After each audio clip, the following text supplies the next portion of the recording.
Okay, this is an exciting video of a smoke alarm I got in the mail. I've made a other video in the not so far past of a very similar model. Actually, these models came out around the same time.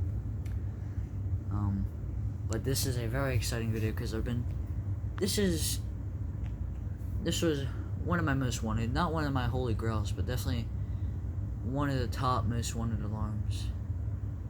Yet not in my holy grail. But this is the review of the General Electric 8201-001. And most of you guys will know, most of you guys know that I have this, the 8202-001, which is the hardwired equivalent, which came out at the same time as this one.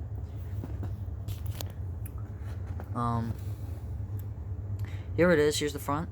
But we'll look at the box first. So it has the family here, which is on every single General Electric box, I think, except for the late models, which are the 9-volt, all of the 9-volt models, including the 9-volt square model.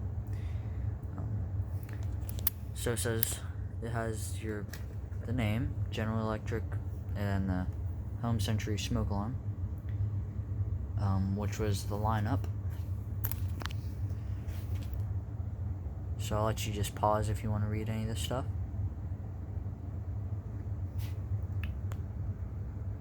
For home and apartment use.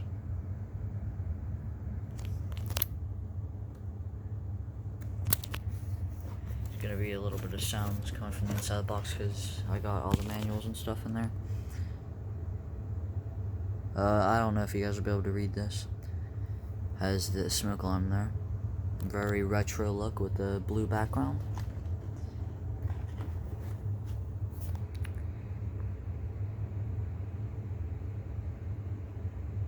As far as I know, this will be the only video of one brand new, well, not brand new, but the only video ever made of this specific model with its box. So guess this will probably be the best. Depends on if you have one in box or not, but this will probably be the only time that you guys will probably ever be able to see what the box looks like in detail. Not to for most collectors that maybe haven't, doesn't have one, stuff like that, this will be probably the first and possibly only time they ever see one box in detail. So here we go. Now this is the box style that I thought this one was gonna be in, but it ended up that it wasn't, and I actually talked about that in the video. I'm not gonna go too in depth on the manuals. I might do that in another video. As I don't know if anyone's ever gone in depth with the manuals either. But here's the fire marshal, which should have the date that this was, I guess you could say inspected. Inspected meaning checked in the factory. And it says here, August 6th, 1975. Very cool. I believe this is the same year that other General Electric was made. Although on the PCB I did notice it said 1976, so I'm not sure what that's about. And here's this ownership registration. It's the same exact piece of paper, this slip of paper that was in the other one. Then it has the template here, which I think is really cool.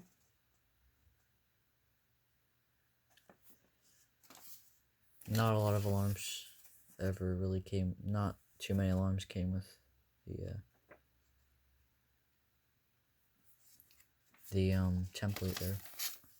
I'm not going to go through this because this isn't too important. I already showed you for the other alarm, and I'm guessing it's exactly the same, seeing as it came out at the same time.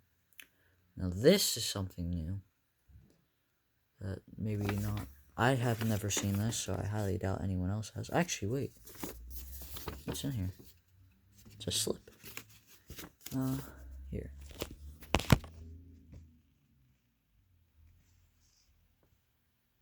Oh, okay, so you send, basically you would put the battery, once the battery died, you would slide it into this, and you would send it to, I guess, your nearest, General Electric repair shop or something like that, and they would send you back, or give you back a new replacement battery, which is pretty cool.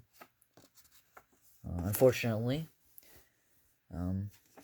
as most of you guys would know, it's illegal to make and manufacture these batteries because they contain mercury. Almost every vintage collector, no matter if they have a GE or not, has one of these, and that's because these are very common to see in smoke alarms in the early to mid 70s, and a lot of alarms use these, so it was not just restricted to General Electric alarms.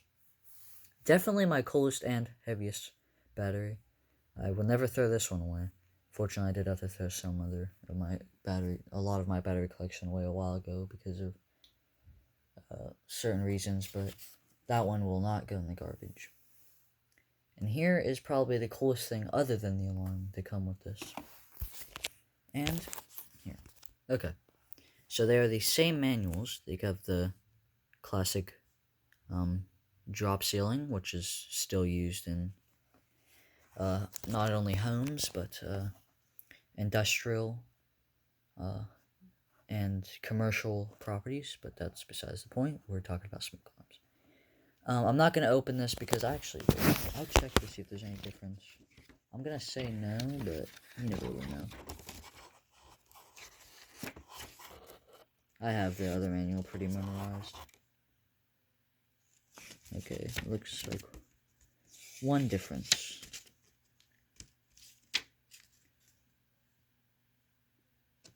Okay, there's only one difference, and that is that everywhere that the smoke alarm is, it has this model. Whereas in this manual, it has this model. So they took their time to actually put the right model of alarm in the manuals. Other than that, there's nothing too unique about this. Which is, yeah. Styrofoam is deteriorating, but it doesn't really matter, I guess. Of course, I will keep it. I do keep every bit, except for maybe sometimes the battery. But other than that, I keep everything that the alarms come with in my collection. I had a Jan Eaton, a fellow collector, asked me if I kept all my stuff, and so I just want to make that clear, that I do actually keep everything except for sometimes the battery or things that are really just not original or needed for it. But anyways, now we'll finally get to the alarm. The reason I'm taking my time on this is because I don't know, I just really like the old General Electric alarms. So I'm gonna try to make it, especially this one, because I want to try to make an in-depth video on this, since it has the box and everything, even though I just skipped over all the manuals. Because the only other video of one that is really easy to find is Baltimore Alarms and Fans. And he went in depth as much as he could. So the rest of this video is just going to be me talking about the smoke alarm, which is, well, the main part of this video. So it's your classic square General Electric design with the classic red button, which everyone knows and loves. Now I'll get my other General Electric alarm for example and stuff like that. This one, of course, being the hardwired model.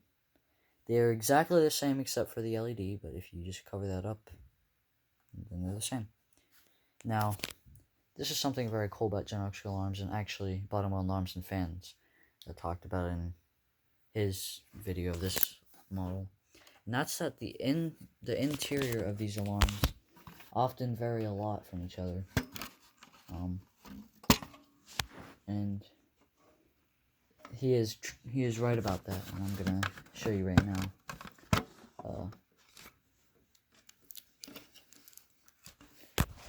Actually, I'm just gonna take this. I have tape on the horn, because I was testing it a while ago and I just kept it on there, so I'll take off. And this is what he's talking about.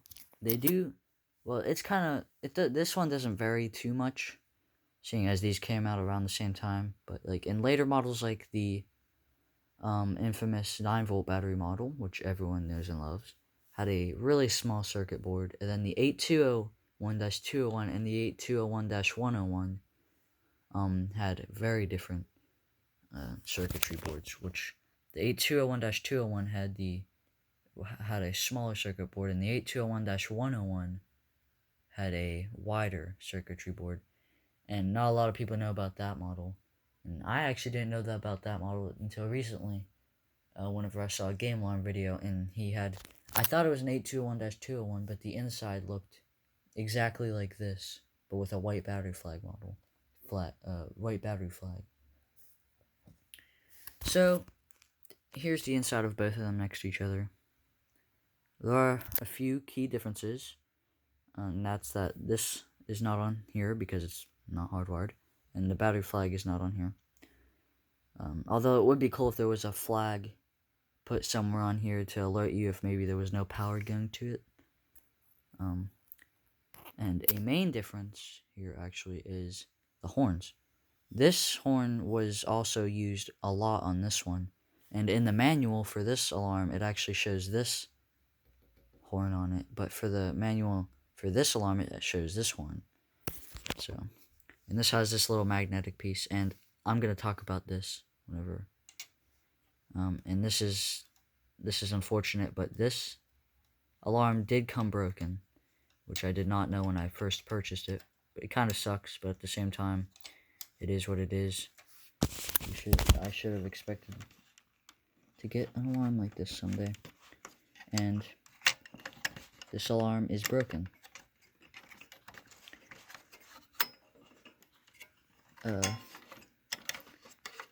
And it's actually probably the most prominent feature of this alarm that's broken, and that's that the PCB broke. I got it in the mail, I checked it, and it was wobbly when I opened it up. Tried pushing it in, and then I opened up the cover, and it was like this. I don't know if it happened in mail, which I'm gonna say it probably happened with the older owner. I tried to super glue it, and it just didn't stick. There's a little bit of super glue residue, but other than that, I cleaned the rest of it off. It didn't do any harm to the PCB. So I'll have to see maybe in the future, near future or distant future, I can get a new one. Depends. But here's the battery leads. And I won't be able to test this alarm because it uses 12.6 volt batteries. I could test it with two 9 volts, a half dead one and a fully charged 9 volt battery, but I do not have alligator clips to tie to these. So for now, we're just gonna have to we're just gonna have to wait it out, I guess. I'm sure I can get some, but for now, I can't hook it up. Here's the instructions. It's exactly the same. I mean, exactly. Well, not exactly. This one here is more sophisticated. There's a lot more writing on it, but I did read through it. It basically is the same except for a few elements, which is where they talk about on this one, where it's like they talk about the hardwired elements, and on this one they talk about the battery, like maintenance to the battery. So,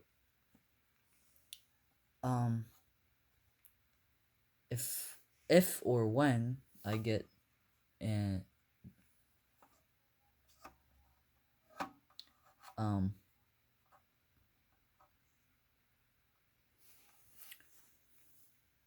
I'll just give you a little hint. I might have another General Electric model on the way. Well, on the way, but I won't have it like anytime soon, I don't think.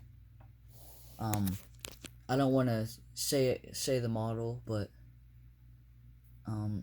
actually, okay. So I'm just gonna talk about the different models they made and kind of like the timeline, which Baltimore Alarms and Fantasy are much more in depth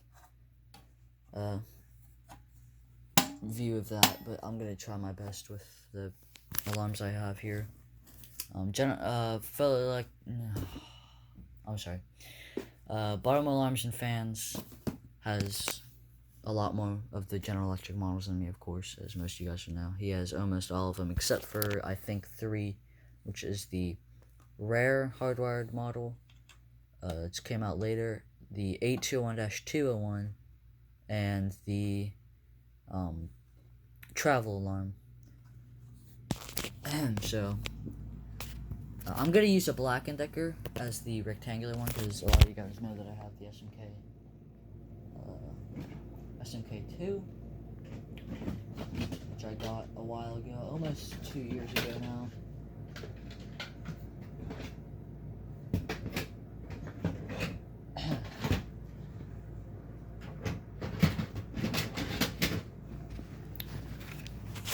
Which is this one here.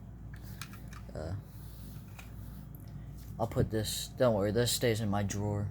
Same with all the manuals, they'll go in the drawer. But, so General Electric made, I think, General Electric made 8 models. They made, with the premier alarm being this detector here, which they made ads for. This was their premier alarm, the first ever alarm. This kind of started them off. This started them off with smoke alarms. So this started them off with making smoke alarms. And at the same time, or maybe a little bit after, they made the hardwired model along with the line cord model, which is this just with a line cord.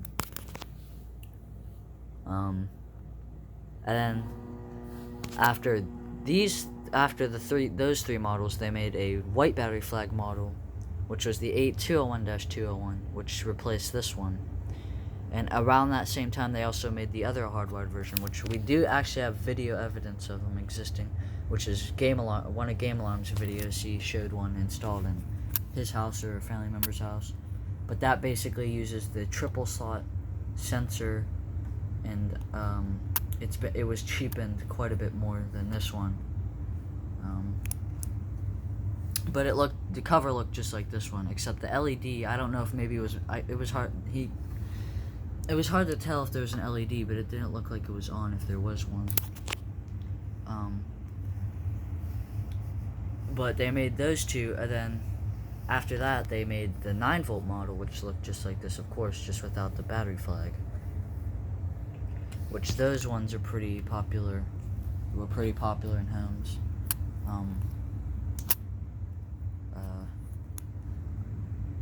And actually, recently, Fell Electric Elevators, like 3 or 4 days ago, got one. But anyways, that's besides the point. After that, they made the 2 rectangular models, which are probably the most common General Electric alarm ever made. And they made this model. Well, they made a model like this one. They made their own, the original version, which was labeled on a General Electric. This is Black & Decker. And then at the same time, they made the travel alarm with the cord right here. And that was basically their timeline. And then Black & Decker rebranded it, had their own 9-volt version, which is extremely rare. And there's also an unknown company, well, it's unknown to me, that made these, but instead of having the red button, they had the clear button. And they are significantly rarer than these. And I don't know if we know the brand. We probably do, but I would like to get my hands on one of those. But anyways, that's the end of the video. This video is almost 20 minutes long. I hope you enjoyed. And I'll see you in the next video, which will probably, my guess, it'll be probably December sometime. If not, it'll probably be Christmas. So yeah. Bye.